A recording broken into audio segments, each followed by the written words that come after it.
ইমাম মাহদী আলাইহিস সালাম ইমামতি করবে।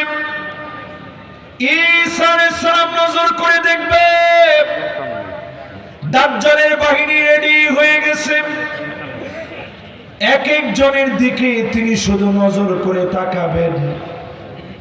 নিঃশ্বাস যত দূর যাবে, দৃষ্টি যত দূর পড়বে, পানির ভিতরে লবণ দিলে গলে যেভাবে শেষ হয়ে যায়, দাজ্জালের বাহিনীকে লবণের মতো যিনি পানির ভিতরে গলায় দিবেন তিনি কি?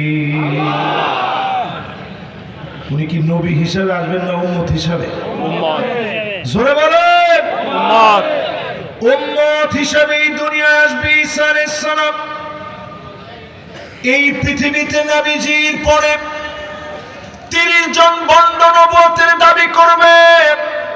ফালাসুনা কাযাবুনা দাজ্জালুন, মিথ্যা নবুয়তের দাবি করবে 30 জন। এগুলোকে জাটা পেটা করে ডাস্টবিনে মির্জা গোলাম আহমেদ কাদিয়ানীর মতো যিনি নিক্ষেপ করবেন তিনি কে? তার মানে পৃথিবীর ভিতরে নবুয়তের শাসন চলবে। এই পৃথিবীতে নবীজি শাসন করে দেখাইছেন কত বছর? একটা লোক উত্তরটা দিতে পারবেন না। দেখি কে পারে। মাশাআল্লাহ, 23 বছর। কে বলছে দেখি? কয়জনে বলছে 63 বছর? কয়জনে বলছে 10 বছর? 23 বছরে আল্লাহ নবী দেখালেন মাজলুম হলে কিভাবে দিন প্রচার করা লাগে, গোপনে গোপনে কিভাবে দিন প্রচার করা লাগে, আবার ক্ষমতায় গেলে কিভাবে দিন প্রতিষ্ঠা করা লাগে, সব আল্লাহ নবী শিখায় গেলেন। ঠিক কিনা বলে? এবার একটু আপনাদের কাছে প্রশ্ন করি, কেউ যদি মনে করেন এই কোরআন দিয়ে রাষ্ট্র চালানো সম্ভব নয়, এখনো তো সম্ভব কয় না কেউ? সম্ভব। এটা কি বিশ্বাস হয়?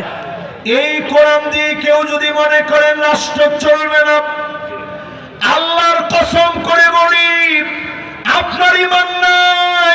লাফাসিকুন নাম্বার 1 ফাসিক আপনি। ঠিক কিনা বলেন? তাহলে কোরআন দিয়ে কি রাষ্ট্র চলবে? 54 বছরে সব দেখা শেষ, সামনে একটাই কথা, আল কোরআনের বাংলাদেশ। আপনাকে আমার সাথে একমত? তাহলে এই পৃথিবীতে শাসন আসবে কয়টা? 1 নাম্বার শাসনটার নাম কি? নবুয়তের শাসনের পরে যে শাসনটা আসবে, সুম্মা তাকুনুল খিলাফা আলা মিনহাজিন নবুওয়া, নবীজির দেখানো পথ অনুযায়ী এই জমিনের ভিতরে খেলাফত প্রতিষ্ঠা হবে, খেলাফত চলবে। আল্লাহ নবী যেইভাবে দেখায় গেলেন, আবু বকর, ওমর, উসমান, আলী একইভাবে চালালেন। তিল পরিমাণ দুর্নীতি করে নাই। মাইকেল এইচহার্ট ইতিহাস লিখেছে, পিকে হিস্ট্রি ইতিহাস লিখেছে, একটা দুর্নীতি প্রমাণ করতে পারে নাই এমন দৃষ্টান্ত সাহাবীদেরকে দিয়ে, খলিফাদেরকে দিয়ে যিনি স্থাপন করালেন তিনি কে?